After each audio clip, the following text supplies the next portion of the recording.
오늘 여러분과 함께 로마서 14장 말씀을 가지고 함께 나눌 설교의 제목은 행복, 하나님의 나라를 누리는 삶입니다. 여러분 2026년이 이제 새해가 밝은 지 이제 두 주째 됐죠. 주일 예배 두 번째 저희가 드리고 있는데요. 근데 새해를 맞이하면서 여러분들은 어떠한 기대를 품고 한 해를 시작하셨습니까? 우리 예수님 믿는 사람도 큰 기대를 가지고 출발한 사람도 많이 있지만 사실 우리보다 믿지 않는 사람, 세상의 사람들도 이와 같은 아니 이보다 더 큰 마음을 가지고 새해를 맞이하게 됩니다. 어떻게 할 수가 있냐고요? 바로 그렇게 새해가 되면 점집이 예약이 꽉 찬다고 합니다. 점집이 꽉 차가지고 점을 볼 수가 없대요. 특히 조금 용하다, 되게 점을 잘 맞춘다 이런 사람들은 예약이 한 달에서 두 달을 미리 해야 된다고 합니다. 그래서 지금 내가 점 보고 싶다 해서 볼 수 있는 것이 전혀 아니라고 해요. 어떻게 목사님 그렇게 잘 아십니까? 저도 가본 적은 없지만 다른 목사님, 제가 잘 아는 목사님을 통해서 알았습니다. 신비성을 주기 위해서 그 목사님이 수영을 하시고 수영 동호회가 있었답니다. 수영 같이 하시는 팀들이 있었는데 그들과 함께 커피를 마시면서 예수 안 믿는 사람도 있었죠. 근데 그 예수 안 믿는 사람이 이런 이야기를 했대요. 내가 유명한 점집을 갔는데 그 점집은 한 달 전에 예약을 갈 수 있다. 그런데 되게 잘 맞추더라. 그러냐? 그럼 어떻게 시스템이 돌아갑니까? 라고 목사님이 물어보셨어요. 그러니까 알고 보니 딱 그렇대요. 들어가고 나오가는데 모든 과정이 5분 안에 끝난대요. 5분도 안 걸린대요. 이름도 안 물어본대요. 그냥 그 자리에서 그냥 따다닥 말한대요. 이름, 생년월일도 안 묻고 그냥 이 점을 너무나도 잘 맞춰가지고 그런 것도 필요 없대요. 그래서 5분도 안 걸리고 다 점을 봐주고 보낸다. 그래서 자기도 이번에 점 갔는데 했다. 그럼 비용은 얼마 듭니까? 5만 원이랍니다. 5만 원. 딱 5만 원 내고 한 3, 4분 만에 점 벗고 바로 나가면 됩니다. 그래서 그게 쉬지 않고 쭉 돌아간다고 하더라고요. 자, 세상 믿지 않는 사람들 이렇게 새해를 시작할 때 점을 많이 봅니다. 왜 그럴까요? 행복한 한 해를 시작하기 위해서. 근데 아쉽게도 우리 예수 믿는 사람들도 점을 보는 사람이 있을 수도 있고요. 또한 더 아쉽게도 이 점이란 말은 좀 이렇게 불결하니까 뭐랍니까? 타로, 운세, 팔주 팔주 이런 거 보셨습니까? 요즘에는 제가 그것도 봤습니다. 젊은 사람들이 AI가 발달하니까 AI한테 물어봐요. 올해는 나 어떻게 해야 될 것 같아? 올해는 나의 한 해가 어떨 것 같아? 내 이름 이거니까 올해 좀 알려줘. 이렇게 젊은 친구들이 많이 묻고 그거에 대한 이야기를 하고 또 그거에 대해서 영향을 받는 것을 제가 직접 보았습니다. 이처럼 많은 사람들이 새해가 되면 자기의 올해에 있을 일, 자기가 조심해야 될 일, 자기가 무엇을 하면 안 하면 되는 거를 묻고 알아보고 점을 봅니다. 이유는 딱 한 가지예요. 행복하기 위해서. 행복한 삶을 살고 싶어서. 작년보다 올해가 더 좋은 삶을 살기를 원해서 사람들은 이러한 일들을 행하고 있습니다. 여러분들은 여러분의 한 해를 시작하면서 어떠한 마음을 가지고 했습니까? 분명히 여러분도 행복한 한 해를 보내고 싶어 하실 것입니다. 근데 여러분은 그 행복한 한 해가 그냥 막연하게 행복했으면 좋겠다, 행복하면 참 좋을 텐데 그걸로 그친 것입니까? 아니면 잘못된 방향이랄지라도 막 점을 보는 그 사람들처럼 무엇인가를 향하여 열심히 노력하는 그러한 태도가 있으십니까? 여러분이 어떠한 모습이 있든 간에 오늘의 본문의 말씀에 대해서 우리가 다시 한번 어디서 참된 행복을 얻을 수 있는지 나누기를 원합니다. 오늘의 본문의 말씀은요, 바로 하나님의 나라에 대해서 말하고 있어요. 하나님의 나라는 먹을 것과 마시는 것에 있지 아니한다라고 말하는 것이죠. 여러분, 하나님의 나라라고 나오니까 무엇이 있어야겠습니까? 다행히 그 나라에 있는 백성이 있어야겠죠. 즉 하나님의 나라는 먹을 것과 마시는 것, 눈에 보이는 것에 물질적인 세계에 속한 것이 아니다라고 말씀합니다. 우리는 하나님의 자녀, 하나님의 백성으로서 우리 또한 하나님의 나라의 시민권이라면 먹을 것과 마시는 것에 우리의 참된 행복이 있지 않다는 것을 알아야 됩니다. 그렇다면 왜 우리는 이 세상에 먹을 것과 마시는 것에 집착하여 거기서부터 행복을 찾으려고 그렇게 부단히 노력하고 있을까요? 왜냐하면 세상 사람들은 말합니다. 세상은 어떻게 하면 행복해집니까? 무엇이 되어야 행복한 겁니까? 승진해야, 월급이 많을 받아야, 내가 투자했던 상품이 막 2배, 3배, 10배 늘어나야, 돈이 많아져야, 다른 사람이 나를 인정해줘야, 내가 사랑을 많이 받아야, 좋은 차고 좋은 집을 사야, 대기업을 들어가야, 이래서 행복해질 수 있다라고 말하기에 우리 또한 하나님의 자녀임에도 불구하고 동일하게 나의 행복은 물질에서, 나의 행복은 눈에 보이는 것에서부터, 나의 행복은 다른 사람과 사랑과 인정에서부터 온다라고 우리는 생각하고 있습니다. 근데 사도 바울이 분명히 말하죠. 먹고 마시는 것에 결코 있지 않다는 거예요. 하나님의 나라는 절대 이 세상에 말하는 나라, 세상이 눈에 물질적인 세계에서 말하는 그 행복의 기준이 결코 아닙니다. 세상은 무엇을 가졌냐, 어떤 형편이냐, 무엇을 이루느냐라고 묻지만 하나님의 나라에서는 그것을 묻지 않습니다. 하나님의 나라는요, 어디에 있는 겁니까? 바로 성령 안에라고 기록된 것처럼 바로 우리의 영 안에서, 영적인 세계에서 이루어진 것임을 우리는 기억해야 됩니다. 여러분, 하나님의 나라는 성령 안에, 그 영 안에 영적 세계에 속한 것이므로 우리가 하나님의 나라의 백성, 자녀라면 그 영적인 참된 실제를 알아야 되고 보아야 되고 붙잡아야 되며 그것 가운데서 참된 실제를, 참된 행복을 누려야 될 줄로 믿습니다. 그러면 하나님의 나라에 임한 사람들은 세 가지의 열매가 나타난대요. 그 첫 번째가 뭐예요? 의와 평강과 희락, 기쁨이라는 것이에요. 하나님의 나라에 성령 안에 거하는 자는 이 세 가지를 가지고 있다는 것이에요. 그리고 이 세 가지를 가진 자만이 참된 행복한 사람이라고 말할 수가 있습니다. 반대로 말하면 이 세 가지를 가지지 못한 사람은 외적으로 아무리 많은 것을 가질지라도 그들은 결코 행복할 수가 없습니다. 그들은 불행할 것이고요, 불안할 것이고요, 염려, 걱정, 근심으로 살 수밖에 없습니다. 오늘 말씀을 통해서 다시 한번 성령 안에 이 의와 평강과 희락을 어떻게 우리가 받아들여야 되며 또 어떠한 묵상이 있는지 함께 나누기를 원합니다. 여러분, 첫 번째, 행복한 삶을 살기 위해서는요, 반드시 의가 필요합니다. 의. 이 의가 있어야지만이 사람은 행복할 수가 있습니다. 많은 사람이 이렇게 생각합니다. 환경만 좋으면 난 행복해질 수 있어. 조건만 나에게 맞춰지면 난 제 세상에서 가장 행복한 사람이 될 거야 라고 말합니다. 여러분, 재밌는 예화를 하나 듣겠습니다. 성경에서 가장 완벽하고 가장 행복하고 가장 좋았던 곳이 한 곳을 뽑자면 무엇을 뽑겠습니까? 뭐 많이 있겠지만 에덴 동산일 거예요. 에덴 동산이 가장 완벽했습니다. 하나님의 보시기에도 아름다웠던 곳이 에덴 동산이었어요. 모든 것이 갖추어졌고 모든 것이 준비되었고 누릴 수만 있었던 곳, 그 에덴 동산, 그 에덴 동산에 아담과 하와가 살았던 것이죠. 그리고 그들도 행복했습니다. 아담과 하와가 너무 행복했어요. 그런데 우리가 알고 있는 것처럼 아담과 하와가 하나님 앞에 범죄하였을 때, 하나님이 먹지 말라는 그 선악의 알게 하는 지식의 나무의 열매를 먹음으로써 하나님의 말씀에 불순종하고 죄를 짓고 사망이 그들 안에 들어옴으로 말미암아 그들은 무엇을 잃었습니까? 의를 잊었어요. 의. 이 의가 그들에게 상실되었을 때 그들은 두려움에 떨었고 하나님을 피했고 그들 그 아름다운 에덴 동산을 누리는 것이 아니라 그곳이 지옥 같은 것이 되었어요. 그 아름다운 나무, 아름다운 열매, 많은 것을 누릴 수 있을지라도 그들은 숨을 곳만 찾았던 존재가 되었던 것입니다. 여러분, 우리는 행복을 어떠한 환경이 있을 거라고 생각합니다. 환경만 좋으면, 환경만 완벽하면, 환경이 더 지금보다 나아지면 행복해질 수 있다라고 우리는 믿습니다. 하지만 그렇지 않아요. 아무리 외부적으로 다른 사람 보기에 완벽한 곳일지라도 그 사람에게 의가 상실된 순간, 의가 없는 순간 그 사람은 그 외부적인 환경이 눈에 아무것도 들어오지 않습니다. 그것이 전혀 그에게 기쁨이 되지 않고 평강이 되지도 않고 의가 되지 못합니다. 그러므로 의를 상실한 모든 사람은 이 세상에 불행할 수밖에 없는 것입니다. 우리는 하나님 앞에 범죄하였습니다.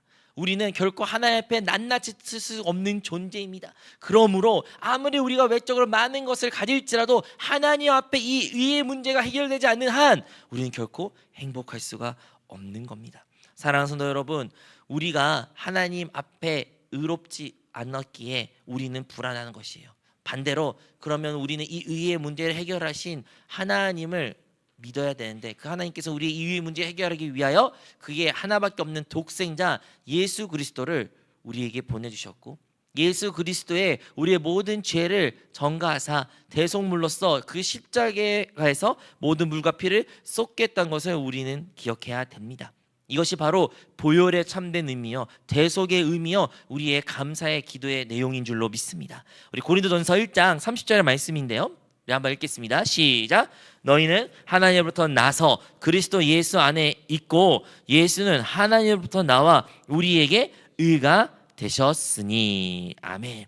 여러분, 우리 예수님 뭐가 되셨대요? 의가 되셨다고 말하고 있어요. 우리 예수님께 우리의 참된 의가 되사, 우리의 이 의가 되신 예수님이 우리에게 모든 것이 되어준 것이에요. 우리는 이 의를 상실한 순간 아무것도 못합니다. 이 의가 상실한 순간 우리는 염려, 걱정, 근심, 불안할 수밖에 없는 것입니다. 하지만 우리 예수님이 우리가 의가 되셨기에 그 의로 말미암아 우리는 하나님 앞에 당당히 나아갈 수가 있는 것입니다. 많은 사람들이 뭐 재산이 많고 그러면 행복할 것이다 라고 생각합니다. 그런데 이 재산을 축적한 방법이 합법적이지 않고 잘못된 방법으로 재산을 축적하게 되면 그 재산을 빼앗길 거의 두려움, 혹은 내가 이것을 들킬 거의 두려움을 평생 가지며 살 수밖에 없는 것이에요. 의가 그만큼 중요하다는 것이에요. 그런데 우리의 신앙생활에서 모든 사람은 결국엔 죽음을 맞닥뜨린 것을 알기에, 죽음 뒤에 심판이 있다는 것을 모든 사람은 본능적으로 알기에, 이 세상 가운데 아무리 많은 것을 가져도 이 죽음 뒤에 나에게 이 심판을 어떻게 해결될지라는 확신을 갖지 않으면 사람은 결코 행복할 수가 없는 것입니다. 그래서 장례식장에 그렇게 곡하는 소리, 그렇게 우는 소리, 그렇게 부르짖는 소리가 많은 거예요. 왜냐하면 그들의 그 죽음 뒤에 심판을 해결하지 못한, 의의 문제를 해결하지 못한 사람들이 있기 때문입니다. 하지만 예수 그리스도로 말미암아, 예수 그리스도를 믿는 사람은 그리스도께서 우리의 참된 의가 되어 주사 우리는 이 죽음의 문제, 영벌의 문제, 그 심판에서부터 구원을 얻어 하나님 앞에 낱낱이, 하나님 앞에 담대히 서게 될 줄로 믿습니다. 우리 주님께서 우리의 참된 변호사가 되시고 대언자가 되시고 참된 대속물이 되시고 어린 양이 되어 주사 우리는 하나님 앞에 예수 그리스도의 의로 말미암아 우리의 모든 의의 문제가 해결되므로 우리는 참된 행복한 사람인 줄로 믿습니다. 자, 두 번째, 그 의가 문제가 있어야 되고요. 첫 번째가 의의 문제가 해결돼야 되고요. 두 번째는 바로 행복한 사람에게는 이 평강이 필요하다는 것입니다. 의와 평강이라는 단어가 나오잖아요. 자, 평강, 평안이 우리에게 있어야 행복한 사람입니다. 우리 이사야 32장 17절의 말씀이 있는데요. 우리 함께 읽기를 원합니다. 읽겠습니다. 시작. 공의의 열매는 화평이요 공의의 결과는 영원한 평안과 안전이라. 아멘. 우리가 방금 의의 얘기를 했지만 그 의의 연장선에서 하나님의 의뿐만 아니라 우리의 삶 가운데 그 의가 실천된 그 공의관에서도 공의의 열매는 뭐예요? 화평이라는 거예요. 공의의 결과는 뭐예요? 영원한 평안과 안전이라는 것입니다. 여러분, 이 의를 회복한 사람은요, 의를 가진 사람은요, 자연스럽게 그에 따라온 것이 무엇이 있어야 되냐? 바로 평강, 평안, 안전, 화평이 따라야 된다는 것입니다. 이것을 가지지 않으면 결코 사람은 행복할 수가 없어요. 그 반대의 말이 무엇입니까? 불안, 염려, 두려움이라는 것이죠. 아무리 돈이 많으면 뭐합니까? 그의 마음에 평안이 없으면, 두렵고 염려, 걱정, 근심이 가득하면 그 돈이 그에게 어떠한 것을 보장해 줍니까? 아무리 많은 일들을 이루었을지라도요, 그 마음 가운데 염려, 걱정, 근심으로 잠을 한숨도 제대로 못 잔다면 그 사람이 어떻게 행복한 사람이라고 말할 수 있겠습니까? 여러분, 행복은요, 겉으로 보이는 것이 전부가 아니에요. 아무리 겉으로 성공한 사람처럼 보일지라도 밤마다 수면약과 혹은 술과 알코올로 의존하여 밤을 지새운 수많은 성공한 사람들, 연예인들, 마약이나 약물로 의존한 사람들이 얼마나 많이 있고, 그것을 우리가 매체를 통해서 듣지 않습니까? 우리는 이해 안 갑니다. 야, 나 같으면, 내가 저런 연예인이었으면, 내가 저런 기업가였으면, 나에게 저런 인기와 돈이 있었으면 나는 그냥 행복하고 두 발 뻗고 편히 잘 텐데 배불러서 그래 라고 생각하지만 그게 아니라는 거예요. 참된 행복은 그런 외적인 성공, 외적인 물질, 먹고 마시는 것에 있는 것이 아니라는 거예요. 평안도 마찬가지입니다. 이 평안조차도 외적인 것으로 말미암아 우리가 소유하고 소유하지 못하는 것에 달려있는 것이 결코 아니라는 것입니다. 여러분, 아무리 외적으로 성공한 것처럼 보여도 평안을 잃은 사람은요, 그들이 있는 그곳이 지옥 같은 곳이에요. 지옥같이 그들에게 염려, 걱정, 근심, 불안이 가득하기 때문입니다. 그러므로 이 화평을 이루기 위해서는 우리는 크게 세 가지 정도 생각했으면 좋겠습니다. 첫 번째, 누구와의 화평을 이루어야 되냐? 하나님과 나와의 관계에서 화평을 이루어야 됩니다. 여러분, 우리가 의가, 그리스도가 나의 의가 되셨다. 아멘. 그가 의가 되심으로 말미암아 우리는 영벌에서부터 영생을 옮겨졌습니다. 아멘. 그래서 하나님의 자녀가 되었습니다. 아멘. 그런데 나와 하나님과 관계는 화평하십니까? 여러분 관계에서 하나님과의 어떤 꺼리낌이 없으십니까? 그건 다른 이야기라는 거예요. 우리가 누구의 자녀예요. 부모와 자녀의 관계를 맺었어요. 이것은 결코 누구로도 끊을 수 없는 관계입니다. 하지만 그 자녀가 때로는 우리에게 잘못을 하고 나쁜 일하고 거짓말을 하거나 아니면 큰 실수를 하면 그 자녀를 혼내므로 말미암아 관계가 서먹해질 수 있죠. 근데 그 서먹한 관계에서부터 우리는 화목을 다시 얻어야 된 것처럼 우리도 하나님과의 자녀의 관계는 영원하겠지만 그럼에도 불구하고 우리가 여전히 죄와 또한 실수와 넘어짐으로 말미암아 하나님과 관계가 서먹해지고 혹은 화목이 깨질 수도 있다는 것입니다. 그러므로 우리는 무엇을 필요하느냐? 이 화목이 회복돼야 되는데 무슨 화목? 하나님과의 관계의 회복이 먼저 필요해요. 두 번째는 바로 우리와 우리의 모든 다른 사람들이 앞서 우리의 먼저 이 양심, 우리의 양심과의 화평을 우리가 먼저 이루어야 됩니다. 우리 안에 이 양심이 깨끗한 양심의 화평을 우리가 잊지 않으면, 내 마음이 평안하지 않으면요, 우리는 결코 다른 사람들을 받아들일 수가 없어요. 나 자신도 못 받아들이는 존재가 어떻게 다른 사람들을 받아들이며 그들을 품을 수 있겠습니까? 그런데 안타깝게도 요즘에는 많은 사람이 자기 자신 있는 그대로를 받아들이지 못해요. 나는 바보야, 난 이것도 못해, 이것도 못해, 나는 실패자야, 나의 자신도 내가 사랑스럽지 않아 라는 사람이 얼마나 많이 있습니까? 혹시 지금 이 자리에도 자기 자신의 그 부끄러운 모습이 있어 여기 여러분 자신도 인정하고 싶지 않은 여러분의 모습, 그런데 우리는 우리 자신과 화평을 이뤄야 돼요. 있는 그대로 받아들여야 돼요. 그것이 마음에 안 들 수도 있어요. 근데 그것이 나라는 것을 인정해야 돼요. 여러분, 사도 바울이 나는 괴수 중에 괴수라고 고백했던 그 고백이요, 기뻐서 행복해서 말하는 고백이 아니에요. 처절하게 인정하고 싶지 않은 자기의 그 모습을 대면하였고 그것이 자기라는 것을 고백했던 그 고백과 같이 우리도 우리 자신과의 그 화평 이루기 위해서는 우리 있는 그대로를, 자기 자신에게 솔직한 모습을 마주할 줄 알아야 돼요. 그것을 마주할 때, 그리고 그것을 있는 그대로 받아들일 때, 그리고 내가 답이 없음을, 내가 아무것도 할 수 없음을, 나에게 어떠한 소망이 없음을 우리가 고백할 때 비로소 회복이 시작된다는 것이에요. 그리고 마지막으로는 우리 자신과의 양심과의 화평이 이루게 된다면 우리는 이웃과의, 다른 사람들과의 화평도 이루어야 된다는 것입니다. 우리 말씀을 하나하나씩 볼까요? 우리 먼저 로마서 5장 1절 말씀부터 하겠습니다. 로마서 5장 1절 말씀입니다. 시작. 그러므로 우리가 믿음으로 의롭다 하심을 받았으니 우리 주 그리스도로 말미암아 하나님과 화평을 누리자. 아멘. 아까 말한 것처럼 우리가 예수 그리스도로 의롭다 하심을 받았으니까 이제 우리 그리스도로 통해서 하나님과 무엇을 누려야 돼요? 화평을 누려야 돼요. 여러분, 하나님과 화평을 누리는 성도가 되시기를 축복합니다. 다음은 요한일서 3장 21절 말씀입니다. 요한일서 3장 21절 말씀.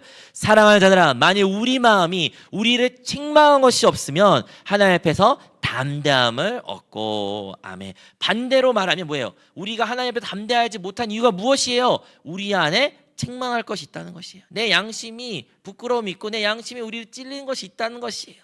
근데 그것을 우리가 해결해야 된다는 거예요. 양심을 처리하라, 양심의 무감각을 처리하라는 공과 내용과 같이 우리도 이러한 것을 통과해야 된답니다. 그리고 마지막으로 사람들과의 이웃 간의 말씀입니다. 로마서 12장 18절 말씀입니다. 시작. 할 수 있거든 너희로서는 모든 사람과 더불어 화목하라.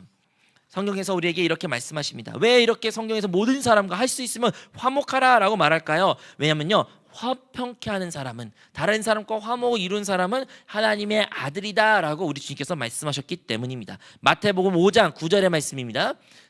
읽겠습니다. 화평케 하는 자는 복이 있나니 그들이 하나님의 아들이라 일컬음을 받을 것이며. 아멘. 그러므로 우리는 이렇게 이 화평을, 이 평안을 회복해야 되고 누려야 되고 또한 다른 사람과 함께 해야 된다는 것입니다. 그런데 여러분, 이것을 이루는 것이 쉬울까요? 어려울까요? 결코 쉽지가 않습니다. 우리가 모두 화평을 누리자, 그래 화평하자, 마음이 평안했으면 좋겠다, 평안이었으면 좋겠다, 평안하자 그렇다고 해서 평안이지가 않아요. 이것이 그렇게 평안하기 쉽게 됐으면 모든 사람이 평안을 누렸을 것입니다.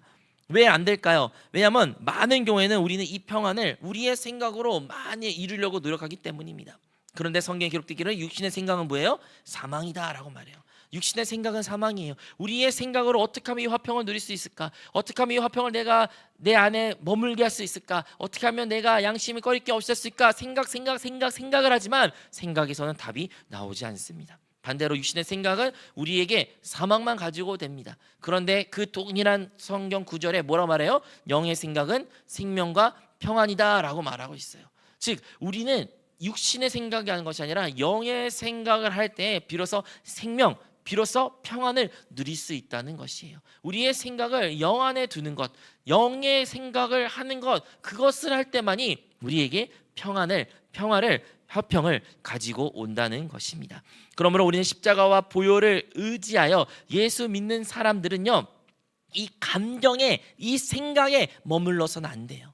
우리는 우리의 생각, 감정이 있기 때문에 이것을 의거하여 우리의 마음이 좌지우지합니다. 많이 경험합니다. 눈에 보이는 것으로, 다른 사람의 말로, 행동으로 우리의 마음 상태가 때로는 정말로 폭풍우가 치는 것처럼 불안하고 염려, 걱정시 어둠이 가득할 때가 참 많이 있습니다. 하지만 진정으로 그리스도 믿는 사람들은 무엇에다가 우리의 생각을 둬야 돼요? 영 안에 우리의 생각을 둬야 된다는 것이에요. 우리의 감정, 어떤 외부적 환경에 우리의 생각을 거동시키는 것이 아니라 우리의 생각을 바로 그 약속의 말씀에, 하나님의 말씀에, 진리의 말씀에, 그 영 안에 우리의 생각을 둘 때 비로소 우리에게 생명과 평안을 누릴 수 있다는 것입니다. 여러분, 혹시 생명과 평안을 누리지 못한, 화평을 이루지 못한 우리의 모습이 있습니까? 그렇다면 우리의 생각을 다시 한번 영으로 돌이키십시오. 영 안에 우리의 생각을 두십시오. 하나님의 말씀 안에 우리의 생각 안에 한가운데 집어넣으십시오. 그러면 하나님의 화평이, 하나님의 생명이 우리 모두가 누리게 될 줄로 믿습니다.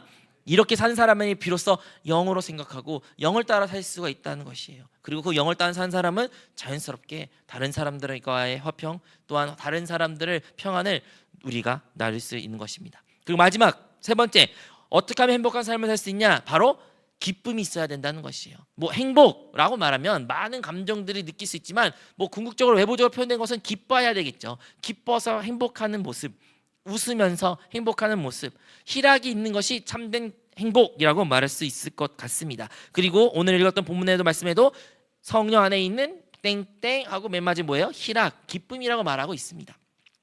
여러분, 세상에 있는 수많은 기쁨이 있습니다. 세상에도 기뻐할 일이 많이 있잖아요. 여러분 마지막으로 언제 기뻐하셨습니까? 네, 이렇게 대답하면 대답이 없죠. 자, 이렇게 질문하면 대답 없는데, 뭐 예를 들어 대학에 합격했을 때 기뻐했고, 또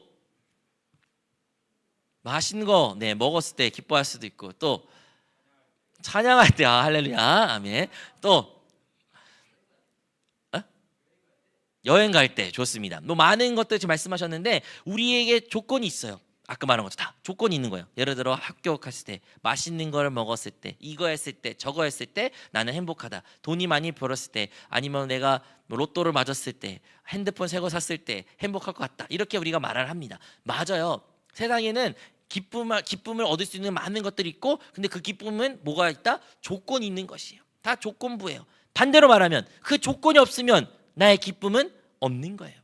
왜 이 세상 살면서 우리가 기쁨을 못 누립니까? 왜 기뻐하지 않습니까? 왜 행복을 못 느낍니까? 우리가 그 조건을 다 채우지 못했고 조건을 이루지 못했기 때문이에요. 그 조건이 나에게 없기 때문에 나는 불행한 사람이라고 우리는 생각하게 되는 것입니다. 조건이 있을 때는 기쁘지만 그 조건이 사라진 순간 그 사람은 가장 불행한 사람이 되는 것입니다. 차라리 한 번 더 맛을 안 봤으면 모르겠는데 한 번 맛봤기 때문에 이제 그것을 더 가지지 못하면 더 그 사람은 불행하다고 생각할 것이에요. 그런데 사랑하는 성도 여러분, 우리는 하나님의 자녀로서 우리의 기쁨의 원천은 어디에서 비롯됩니까? 우리는 이 세상에 먹을 것과 마시는 것에 근거를 둔 것이 아니라 우리의 기쁨의 원천은 바로 우리 성령 안에서, 우리 성령 하나님이신 줄로 믿습니다. 여러분, 우리의 기쁨의 원천은요, 어떠한 세상에 있는 물질적인 조건에 있지 아니하여 우리는 뭐예요? 바로 그 신분, 그 존재에서부터 우리의 기쁨의 원천이 비롯된다고 성경은 말하고 있습니다. 좀 말이 어려워요? 쉽게 말하면 우리가 하나님의 자녀이기 때문에, 하나님의 자녀라는 그 확신이 있기 때문에 우리는 기뻐할 수 있다고 성경에는 말하고 있는 거예요. 예수님이 말씀하셨어요. 나를 영접하는 순간 너희가 나의 하나님의 자녀가 되는 권세를 얻었다.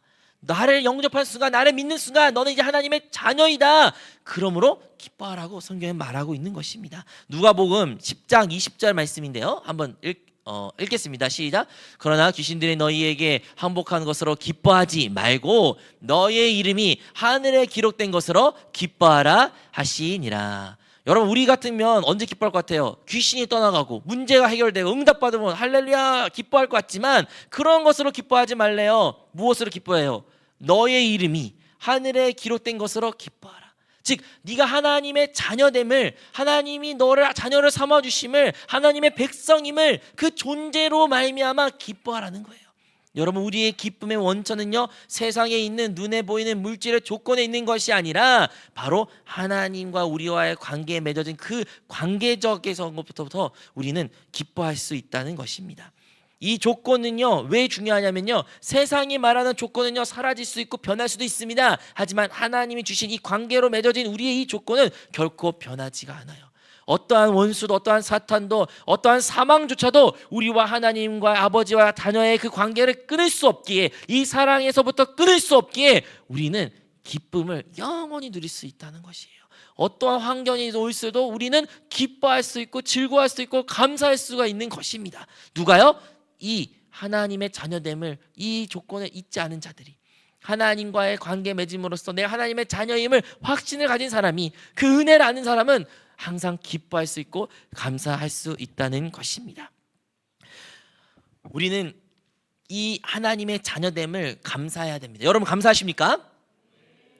아멘. 근데 어떻게 여러분 하나님의 자녀인 거를 확신하십니까? 이게 이제 문제일 수도 있어요. 맞아요. 하나님 자녀임 확신 하나님의 자녀임을 기뻐해야 되는 것도 맞는 말인데, 많은 사람들이 혹시나 이 자리에 확신이 안 들 수도 있죠. 근데 내가 진짜 하나님의 자녀일까요? 죽으면 천국 없으면 어떡하죠? 죽으면 만약에 진짜 모든 것이 거짓이라면, 그냥 무라면 억울하지 않나요? 라고 우리는 생각할 수도 있습니다. 그렇기 때문에 하나님께서는 우리에게 그 보증으로, 하나님의 자녀가 되었다는 그 보증으로 우리에게 성령이라는 걸 주셨습니다. 성령, 하나님의 영, 그 영을 우리에게 주셨어요. 예수님을 영접한 순간 그냥 믿으면 돼 라는 것이 아니라 보증으로 성령을 이제 믿는 모든 이들에게 그 심령 가운데 부어주셨어요. 그러므로 이제 예수 그리스도를 영접한 우리 모두의 우리 심령 가운데 누가 계셔요? 성령 하나님이 계셔요. 그 영이 계시고 그리스도께서 우리와 함께 하시기에 그분이 우리의 보증이 되어주신다는 것입니다. 여러분, 이 보증 대신 성령으로 말미암아 우리는 하나님의 자녀임을 당당하게 말할 수가 있어요. 여러분, 세상 사람들은요 우리를 비웃을 수 있습니다. 네가 무슨 하나님의 자녀야, 네가 어떻게 하나님이 있다고 믿어, 하나님 진짜 있다고 조롱할 수도 있고요, 비웃을 수도 있고요, 우리를 바보 취급할 수도 있습니다. 하지만 성령이 계신 그 성도님 신령 가운데, 그리고 그 성령님이 나와 함께 하심을 부정하지 못하는 사람은요, 그러한 조롱의 소리일지라도 결코 자기가 하나님의 자녀임을 부정할 수가 없어요. 내 안에 성령님이 계시는데, 비록 내 눈으로 보이지 못하고 내 손으로 만질 수 없고 내 육신의 귀로 그를 들을 수 없을지라도 그분이 내 안에 계시기에 나는 하나님의 자녀임을 진짜 확신합니다. 그냥 뜬구름 소리가 아니라 진짜 난 하나님의 자녀입니다. 그래서 나는 행복합니다 라고 말할 수가 있는 거예요. 어떻게 초대교회에 예수님을 믿는다 이유로 그렇게 수많은 사람이 핍박을 당했고 순교하였고 짐승의 밥에 혹은 불에 화형에 처형하는 그러한 처형을 많이 당했는데도 불구하고 어떻게 그렇게 많은 그리스도인들이 기쁨으로 순교할 수 있었을까요?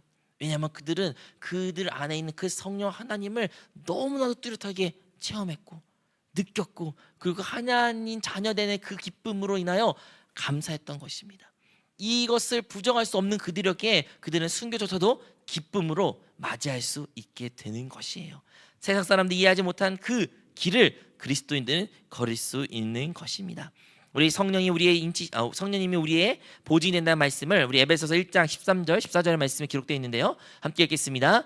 그 안에서도 너희도 진리의 말씀 곧 너희의 구원의 복음을 듣고 그 안에서 또한 믿어 약속의 성령으로 인치심을 받았으니 이는 우리의 기업의 보증이 되사라고 말하고 있습니다. 성령이 우리 안에 충만할 때 우리 안에 기쁨도 충만하게 될 것입니다. 여러분, 우리가 기쁨을 잃어버린 이유가 외부적인 이유로, 외부적인 조건이 달성하지 않아서 기쁨이 없어요 라고 말하면 안 돼요. 우리에게 기쁨이 없는 이유는 그냥 우리 안에 계신 그 성령으로 말미암아 성령의 충만함이 우리 안에 체험되지 않았기에 우리가 기쁨을 잃어버린 것입니다. 반대로 외부적으로 어떠한 것도 없을지라도, 빈털털일지라도 내 안에 계신 그 성령이 내 안에서 생수의 강같이 폭포수같이 터져 넘쳐 흐르면 우리는 기쁨이 우리 안에서 크게 나타나 행복한 삶을 살 수 있다는 것을 기억하시기 바랍니다. 사랑하는 성도 여러분, 오늘 우리 여러분과 행복, 너무나 익숙하고 너무나도 잘 아는 단어를 가지고 말씀을 나눴습니다. 2026년 모든 사람들은 행복하기를 위하여 달려갑니다. 그리고 우리 또한 행복하기를 원합니다. 하지만요, 우리의 행복은요, 세상이 말하는 행복과는 다를 것입니다. 세상은 조건부적 행복, 어떠한 조건이 달성할 때 행복, 그때 기쁠 수 있다라고 말했지만 하나님의 나라는요, 결코 먹을 것과 마실 것에 있지 않아요. 근데 오늘 본문 말씀 뭐라 말해요? 성령 안에 있는 의와, 그죠? 거기서 중요한 것이 뭐예요? 성령 안에 있는 의와. 하나님께서 그 성령이란 단어를 우리에게 굳이 강조하신 이유는 우리 이 모든 세 가지를 나눠지더라도 성령 안에서 행하지 않으면 그 모든 것은 어떻게 보면 잘못된 것을 구한다는 것입니다. 우리의 행복은요, 어디 안에서 찾아야 된다? 성령 안에서 찾아야 된다는 것이에요. 우리가 성령 안에서 무엇을 찾아야 됩니까? 바로 의를 찾아야 되는 것이죠. 우리의 성령 안에서 우리는 평강을 찾아야 되고 성령 안에서 희락, 기쁨을 찾아야 된다는 것입니다. 우리 매 예배마다, 그리고 여러분 수요일이든 주일이든 모든 예배마다 우리 항상 성령 충만을 위해서 기도합니다. 너무나도 익숙하게 들었고 너무나 많이 들었던 이야기예요. 또 성령 충만이야, 또 성령 충만 위해서 기도해 라고 여러분 생각할 수도 있습니다. 하지만요, 우리는 하나님의 백성이기에, 하나님의 자녀이기에, 그러하기에 우리는 여전히 성령 안에 머물기를 힘써야 되고 성령 안에서 이 의와 희락과 평강을 찾아야 된다는 것입니다. 그리고 그것을 찾는 자들에게는 가장 행복한 삶이 될 것이고 가장 복된 2026년이 될 줄로 믿습니다. 여러분, 행복은요, 밖에서부터 내 안에 채워진 것이라고 생각합니다. 세상 사람도 그렇게 말하고 여러분도 혹시 지금까지 그렇게 생각해서 여러분 기도 제목들이 대부분 밖의 것들로 여러분 안으로 채워진 것으로 적은 것일 수도 있어요. 하지만 참된 행복은요, 밖에서부터 여러분을 결코 채우지 못할 것입니다. 우리의 있는 이 공허는, 빈 마음은 너무나도 커 그 어떤 것도 채울 수가 없습니다. 우리의 참된 복은 우리 안에 계신 그 성령으로 비롯돼서 우리의 영 안에 계신 그 성령이 충만해질 때, 우리 안에서 흘러 넘쳐 나갈 때 비로소 생명과 평안이, 또한 희락과 기쁨이, 감사와 행복이 넘쳐나게 될 줄로 믿습니다. 자, 마지막으로 기억하십시오. 뭐예요? 뭐가 필요해요? 세 가지 회복해야 된다. 우리가 뭘 회복해야 돼요? 첫 번째, 의가 회복해야 돼요. 여러분, 예수 그리스도 우리가 참된 의가 되시고 예수 그리스도로 말미암아 그 의가 회복될 때 이 사람은 행복해질 수가 있는 것입니다. 두 번째 뭐예요?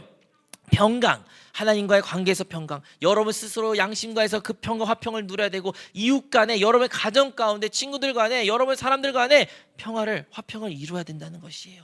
그 평화를 얻을 때 우리는 행복해질 수가 있습니다. 세 번째는 무엇이에요? 바로 희락, 기쁨이에요. 근데 이 기쁨이 조건분적 기쁨에서부터 얻는 그 기쁨을 말하는 것이 아니라 존재론적, 여러분의 그 존재만으로도 기뻐할 수 있다는 것이에요. 근데 그것은 어떻게부터 비롯되다? 성령 충만한 자만이, 진짜 성령이 내 안에 있는 것으로 본 자만이 행복할 수가 있다는 것이에요. 그 성령의 참된 가치를 깨달을 때 우리 안에 기쁨이 넘쳐나게 될 것이고 그 기쁨이 넘친 자에게는 행복이 너무나도 자연스럽게 찾아오게 되는 것입니다. 올 한 해를 살아가면서 우리에게 또 많은 어려움이 다가올 것입니다. 많은 선택의 기로에서 염려, 걱정, 근심, 불안할 수도 있습니다. 하지만요, 여러분, 우리는 그래도 행복할 수가 있어요. 어떤 어려움이 찾아와도, 어떤 문제가 있어도, 어떤 선택의 기록이 있을지라도, 설사 잘못된 길을 걷다는 느낌이 들을지라도 우리는 행복할 수 있습니다. 왜냐면요, 그 모든 것들은요, 바로 먹고 마시는 것에 국한된 것이지 하나님의 나라와 상관이 없는 것이에요. 우리가 하나님의 나라, 그 성령 안에 있기만 한다면, 성령 안에, 영 안에 성령으로 충만하다면 여러분 어떠한 상황 가운데서도 여러분은 가장 행복한 사람이 될 것이며 행복한 자녀가 될 것이며 하나님을 누리는 주의 작사녀가 될 줄로 믿습니다. 우리 모두가 그러한 그리스도인이 되어 2020년을 승리하는 복된 한 해 되시기를 축복합니다. 자,